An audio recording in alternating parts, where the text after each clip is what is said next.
歡迎來到耶穌基督影片，這是我們正在做的新影片格式。這只是聖經研讀，而且全是關於世界末日。這一切都是關於啟示錄，而且只來自聖經。我們在教會學到太多謊言，許多童話故事，許多不真實的教義，他們不是聖經裏的。因此，透過這些影片系列，我們要探討真理與聖經。我們在多個平台上擁有超過425支免費影片，包括 Facebook、X、Rumble、Instagram。我們擁有將近5萬名粉絲。各位，事情真的太多了。我們有戰爭，有戰爭結束，還有戰爭的謠言。我們有瘟疫、逼塞、漢他病毒、伊波拉病毒。我們有跨維度的惡魔正在被揭露。事情太多了，我相信你一定覺得頭腦在旋轉。但耶穌就在這裏，我想讓你知道這一點。所以現在是時候讓自己和家人和好，與基督和好，認識耶穌基督的啟示，親近天父，並在聖靈裏行動。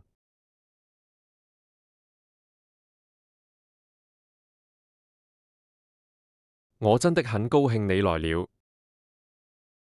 這是第4支啟示錄的影片，名為《兩個燈台》。兩個燈台。這支影片非常重要，我們會簡單介紹兩個燈座的基本架構。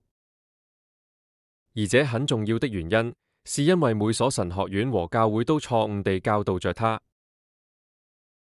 有幾個地方知道這點，雖然他們不在美國，但這點在各地都被錯誤地教導。我說到處都是，真的到處都是。結果，當這被錯誤教導時，你整個末世論、整個啟示框架就會錯。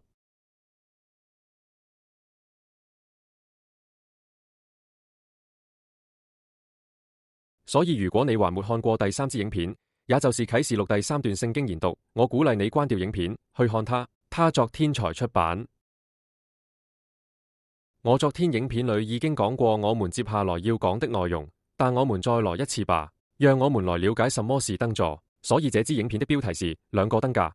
在啟示錄中，理解這一點非常重要。在啟示錄1點20分，你在熒幕上看到7個燈座等於7間教堂。在啟示錄第1章第20節，7火星的奧秘，你們在我右手看見，還有7個金燈台。7火星是7座教堂的天使，而你所見的7個燈座就是7座教堂。所以教堂就像燈座。燈座就是教堂，所以當我說兩個燈台時，我指的是兩座教堂。所以燈座和教堂是一樣的。在啟示錄第2章和第3章中，我們看到所謂的啟示錄7教會，7個島嶼全部列出，分別是以弗所、士密那、佩加摩斯、提亞提拉、撒爾底斯、菲爾、費城、老底加，而且我們其實是按章節來整理的。所以在啟示錄第2章，你有4個燈台、4座教堂：以弗所、士密那、佩加馬斯、提亞提拉，然後你有撒爾底、腓力和老底加。在啟示錄第3章，這就是7座教堂、7個燈台。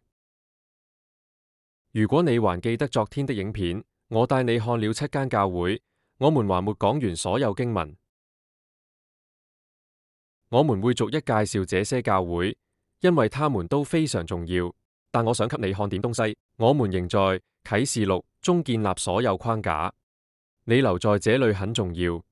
所以在啟示錄第2章，你會看到4間教會，比如以弗所的教會、無愛的教會、士密那的教會、受迫害的教會、妥協的教會、帕加馬斯、腐敗的教會、提亞提拉。而且我昨天就給你們看過，在這4間教會裏有3間耶穌曾責備過，其中一位耶穌沒有責備，對吧？所以其中一個燈台他沒有責備，那就是在士密那受迫害的教會。你現在看到我了，它周圍有一個紅色的虛點的圓圈，一個紅色虛點的方格，所以那是耶穌沒有責備的其中一間教堂，其中一個燈台。然後當你看到啟示錄第3章，那裏有3間教會：死去的教會、撒爾迪斯教會、費城的忠實教會，以及冷淡的老底加人教會。你又看到三座教堂中的兩座被斥責，但費城的忠實教會，這個燈座，他沒有責備。所以你大概可以把這些組合起來。啟示錄第二章中受迫害的教會和忠實的教會，是耶穌沒有責備的兩個教會。受迫害的教會、忠實的教會，兩座教堂，兩個耶穌不責備的燈台。再一次，在這裏再為你總結一次，在所有教會中，在你看到的兩間藍色教會，你看到的兩個藍色燈台，受迫害的教會和忠實的教會中，耶穌並沒有責備他們。我強調這一點，是想讓你明白，耶穌沒有責備的兩個燈台，兩間教會。好，現在我來到啟示錄第11章，我們要逐一讀前4節經文。我想和你們分享的是，我們會對整個啟示錄做大量研究，特別是啟示錄第11章。我想鼓勵你的是，如果你還記得我跟你說過的那些章節，你有預言章節和資訊章節，你不能因為啟示錄第11章在書中就去思考教義。我到底想說什麼？我聽過像是大災難中期被提這樣的概念。我們會另外談談被提，我不會在這段影片裏詳細說明。但如果你不從預言章節和資訊章節的角度來看啟示錄，如果你只把啟示錄當作書中段的章節來看待，你就會迷失方向。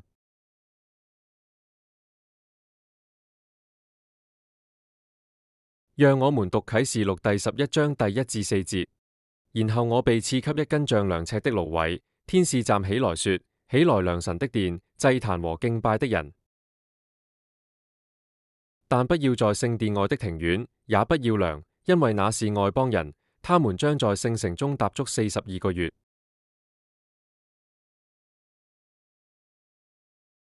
我要賜給我的兩個見證人權柄，他們要預言1260日，披着麻布。這兩棵橄欖樹和兩個燈台，分別站在地上之神面前。讓我再讀一次最後那節。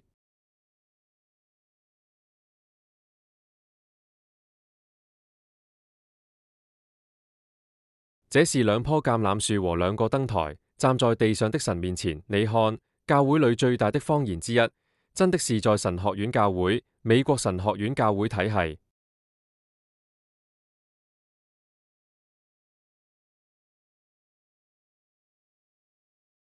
這是關於兩位證人嗎？見證一詞在希臘語中意為殉道者，而在殉道者中，則意指殉道者。而教會和神學院被教導數百年的謊言是，這些人是兩個人。根據耶穌的變容，這是摩西和以利亞。然而在啟示錄第11章第4節，明確說這是兩個燈座。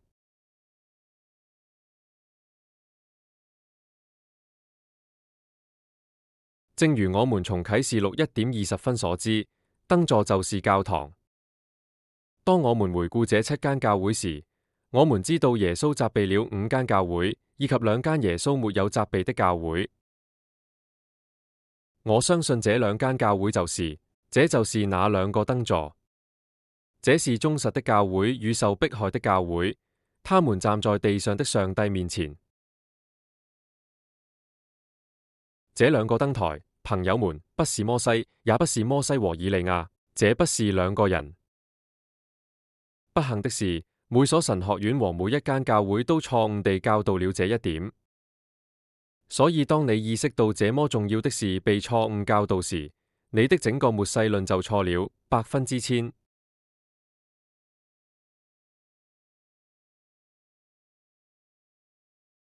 這兩位證人不是兩個人，他們是兩間教會，他們是兩個燈座。我想讓你在第4支影片看到這段。在耶穌的